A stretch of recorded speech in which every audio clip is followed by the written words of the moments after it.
How does the brain predict, evaluate, and learn behavior? Every behavior follows a sequence. A stimulus is encountered, that stimulus is evaluated, an expectation is generated, an action occurs, the outcome is experienced, and the brain learns from the difference between what was expected and what was obtained. From this perspective, when a patient doesn't sustain lifestyle change, the issue is often not lack of information. It's more accurate to think of it as a behavioral learning outcome. In other words, many patients do not fail because they are indifferent, weak, or ignorant. Rather, over time, the brain may learn that the effort required is not yielding the expected reward. To understand this properly, we need to look at the neurobiology. Every behavior begins with a stimulus. That stimulus may be external, like food, the smell of food, a phone notification, or an environment associated with comfort, reward, or habit. It may also be internal, like a thought, a memory, an emotion, stress, fatigue, or loneliness.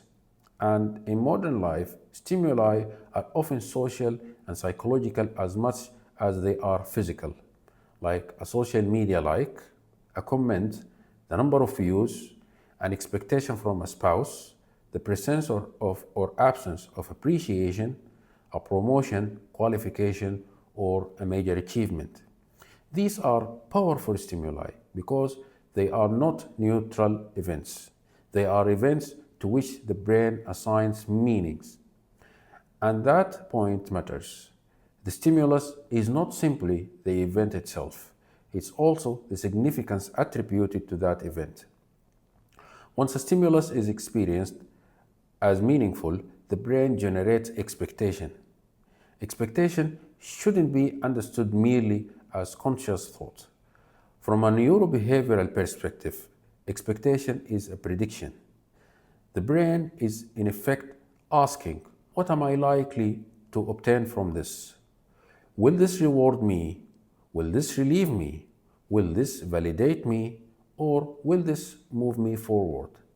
This prediction is shaped by prior experience, memory, emotional state, personal history, and context. That's why two individuals may encounter the same event and yet generate very different expectations. And this is where disappointment becomes highly relevant. Disappointment is the subjective experience of a mismatch between expectation and outcome. At the neurobiological level, the brain compares prediction rewards with actual outcome. If the outcome is better than expected, the signal is reinforced.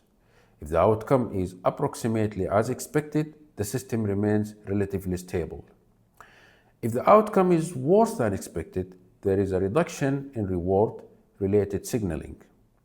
Subjectively, this may be experienced as disappointment. So, when patient begins a lifestyle intervention with the expectation of rapid transformation but observes only limited change after several weeks, the issue is not only psychological frustration, it's also learning event. The brain begins to encode the effort is not producing the expected return. And when this mismatch is repeated, motivation weakens.